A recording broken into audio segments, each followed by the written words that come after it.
আসসালামু আলাইকুম। আমি ঐশী। আমার নতুন আরও একটি ভিডিওতে আপনাদের সবাইকে স্বাগতম। আশা করি সবাই ভালো আছেন। আমরাও আল্লাহর অশেষ রহমতে ভালো আছি। ভিডিওটা অনেক আগের। আমার প্রি টেস্ট শেষ হওয়ার পরের দিনের ভ্লগ এটা।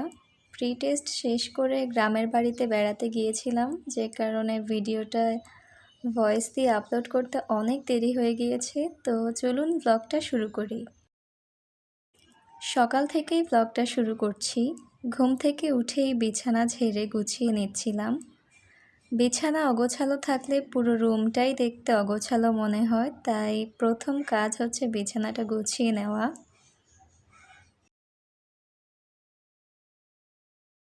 তারপর ফ্রেশ হয়ে সকালের নাস্তা করতে চলে এসেছি। সকালের নাস্তায় ছিল গরম গরম ঝরঝরে খিচুড়ি আর পেঁয়াজ মরিচ দিয়ে ডিম ভাজি।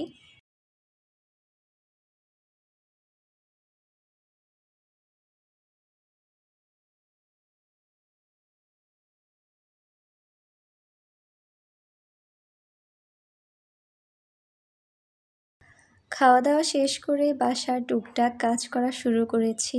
গতকালকে পরীক্ষা শেষ হয়েছে, তো এই রুটিনের আর কোনো কাজ নেই। এটা আস্তে করে উঠিয়ে নিচ্ছিলাম।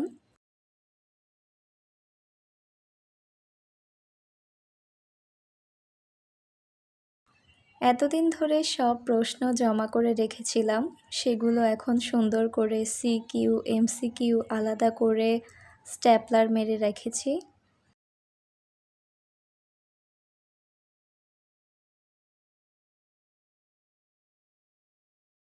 আমি সবসময় এরকম করি, যে কোনো পরীক্ষা হলেই সব প্রশ্ন সুন্দর করে সংরক্ষণ করে রাখি, যাতে পরবর্তীতে খুঁজে পাওয়া যায়।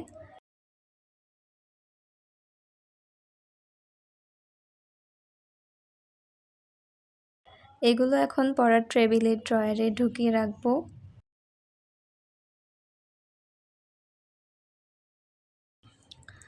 আমাদের বাসায় যে খালা কাজ করে, ওনার ডেঙ্গু হয়েছিল, এজন্য উনি কাজ করতে আসে না।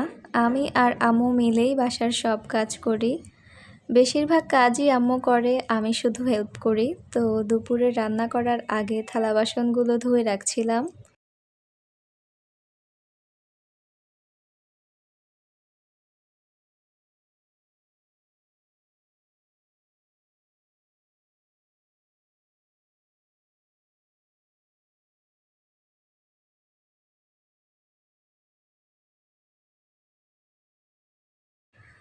থালা বাসন ধোয়া থাকলে রান্নাঘরটা দেখতে অনেকটাই পরিপাটি লাগে। তো থালা বাসনগুলো সুন্দর করে ধুয়ে রাখলাম। বাজার থেকে ডিম আনা হয়েছিল, সেগুলোও ধুয়ে রাখছিলাম।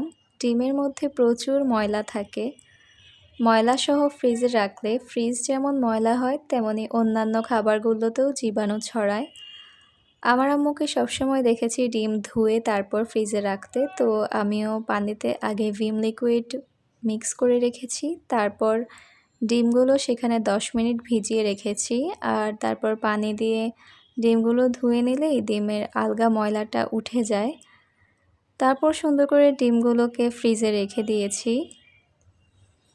গত রাতে প্রচণ্ড ঝড় হয়েছিল, তো বারান্দায় গিয়ে এই সুন্দর ফুলটা পেয়েছিলাম। ছাদ থেকেই খুব সম্ভবত ফুলটা পড়েছিল। ফুলের নামটা আমি জানি না, যদি আপনারা কেউ জেনে থাকেন তাহলে প্লিজ কমেন্টে অবশ্যই জানাবেন।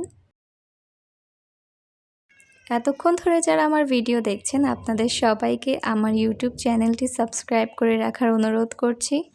সাবস্ক্রাইব করে পাশে রাখা বেল আইকনটিতে ক্লিক করে রাখবেন, এতে করে আমি যখনই ভিডিও আপলোড করব আপনাদের কাছে চলে যাবে।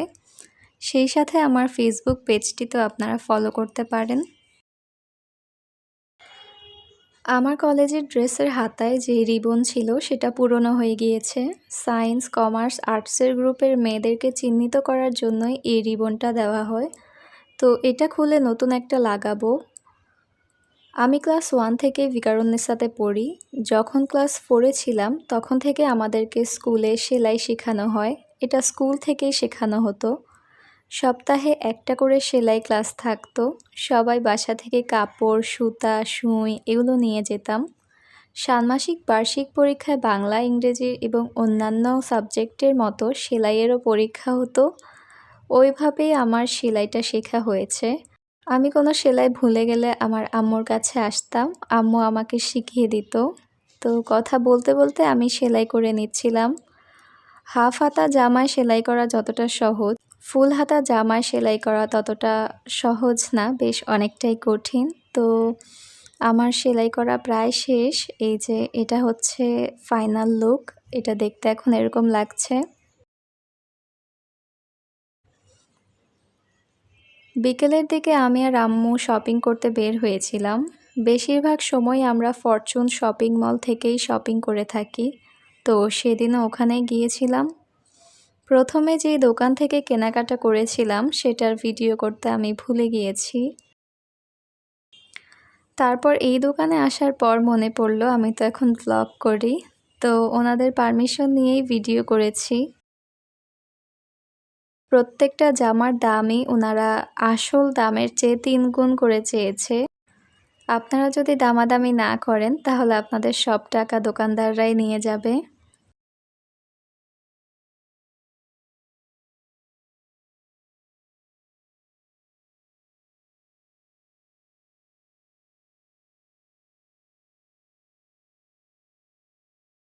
তো তারপর আরও অনেক কিছুই কিনেছিলাম আর চলে এসেছি মৌচাকে। মৌচাকে এসে প্রথমেই খাওয়া দাওয়া করেছিলাম। আমার পছন্দের ফুচকা খেয়েছিলাম, কিন্তু ওখানে এত পরিমাণ মানুষ ছিল যে ভিডিও করতে অনেকটাই অস্বস্তি হচ্ছিল। আর তারপর চুড়ি কিনতে এসেছিলাম। অনেক সুন্দর সুন্দর কানের দুলও ছিল সেখানে, কিন্তু আমি কানের দুল কিনি নাই, চুড়ি কিনেছিলাম। আর সন্ধ্যা হয়ে যাচ্ছিল বলে বাসায় চলে এসেছিলাম মা মেয়ে দুজন।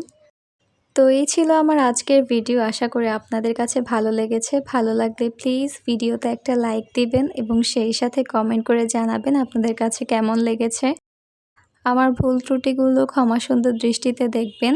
তো দেখা হবে পরবর্তী কোনো ভিডিওতে। ততক্ষণ পর্যন্ত ভালো থাকবেন, সুস্থ থাকবেন, আমার জন্য দোয়া করবেন। আল্লাহ হাফেজ।